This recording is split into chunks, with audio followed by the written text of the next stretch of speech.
وَحَشَرْنَاهُمْ فَلَمْ نُغَادِرْ مِنْهُمْ أَحَدًا، پھر ہم سب لوگوں کو وہاں اکٹھا کریں گے اور کسی ایک فرد کو پیچھے نہیں چھوڑیں گے۔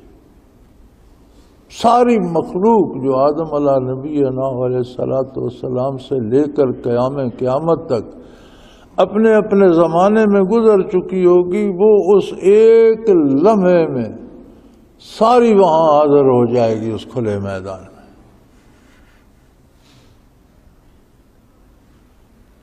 وَعُرِضُوا عَلَىٰ رَبِّكَ صَفًّا، اور آپ کے پروردگار کے سامنے صف در صف سب کو پیش کر دیا جائے گا۔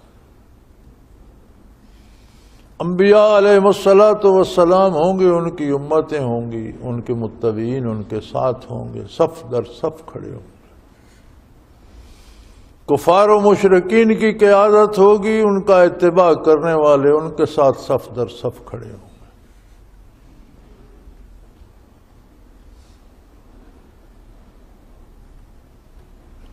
نبی علیہ السلام کا ارشاد ہے کہ جب یہ صفیں بنیں گی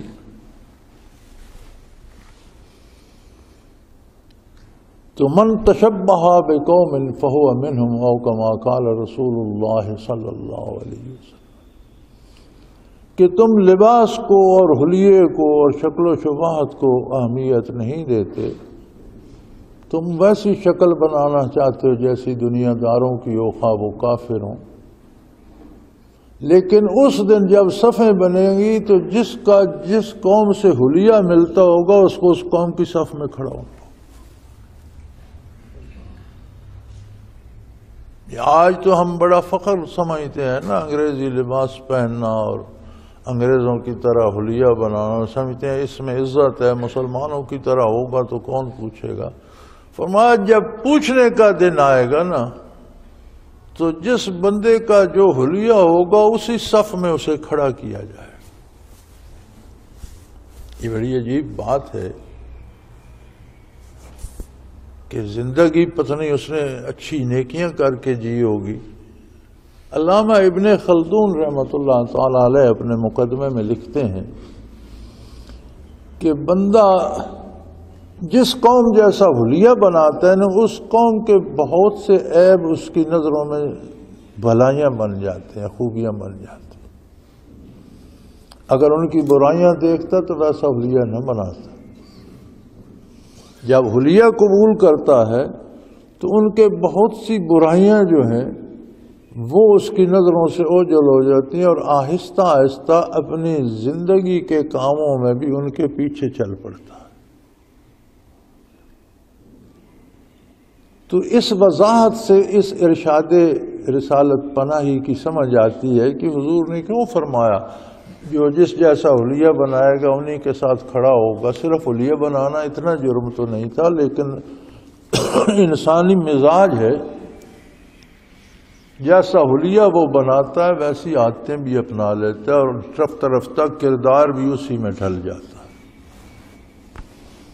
اگر کوئی علماء جیسا حلیہ بناتا ہے تو اسے رفتہ رفتہ علم سے شغف ہو جاتا ہے، اس طرف چل پڑتا ہے، نیکی کی طرف چل پڑتا ہے۔ نیکوں جیسا حلیہ بناتا ہے، نیکی کی طرف چل پڑتا ہے۔ بدکاروں جیسا بناتا ہے تو اسی طرف چل پڑتا ہے۔ یہ انسانی مزاج ہے، اور علامہ ابن خلدون نے اپنے مقدمے میں اس پہ بڑی سیر اصل بحث کی ہے، بلکہ انہوں نے تو بہت لمبی اس پہ بحث کی ہے۔ وہ فرماتے ہیں کہ لوگ دنیا کے عجیب و غریب شہروں کو دیکھ کر شہر بساتے ہیں اور شہری زندگی اختیار کرتے ہیں، لیکن جب شہروں میں جاتے ہیں تو پھر وہ ختم ہو جاتے ہیں، ان کا کردار کوئی نہیں رہتا۔ بدوی زندگی میں دیہات میں جب تک رہتے ہیں تنومند ہوتے ہیں، صحت مند ہوتے ہیں، ان کا ایک کردار ہوتا ہے۔ اسی دیہاتی کو دیہاتی زندگی چھوڑ کر شہر میں بسا دو تو نفسا نفسی ہو جاتی ہے۔ کسی کو پتہ نہیں، ایک گھر میں شادیانے بج رہے ہیں، ساتھ دوسرے گھر میں موت ہو گئی ہے، کوئی کسی کو نہ کسی، ایک گھر لٹ رہا ہے، ایک گھر والے بیٹھے خوش گپیاں لگا، کسی کو کسی کی خبر نہیں ہوتی، بیگانہ۔ وہ زندگی کہتا ہے قوموں کو تباہ کر دیتی۔ اور بہت سی پھر انہوں نے اس پہ وضاحت کی ہے، مثال ایک عجیب مثال دی ہے، فرماتے ہیں کہ تم مرغی کو لو اور اونٹ کا گوشت لے آؤ اور چھوٹے چھوٹے ریزے کر کے تھوڑا تھوڑا اسے روز کھلانا شروع کر دو، وہی مرغی جتنا انڈا پہلے دیتی ہے اس سے بہت بڑا انڈا دینا شروع ہو جائے گی اس اونٹ کے گوشت کی وجہ سے۔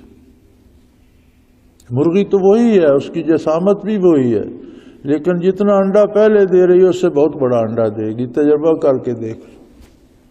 اسی طرح جب تم کسی قوم کا کردار اپناؤ گے تو نتیجہ وہی ہوگا کہ تم بھی ویسے ہی ہو جاؤ گے۔ اور اسی لیے حضور اکرم صلی اللہ علیہ وسلم نے فرمایا من تشبہ بقوم فہو منہم، او کما قال رسول اللہ صلی اللہ علیہ وسلم، کہ جس قوم کی مشابہت اختیار کرو گے میدان حشر میں جب صفیں بنیں گی،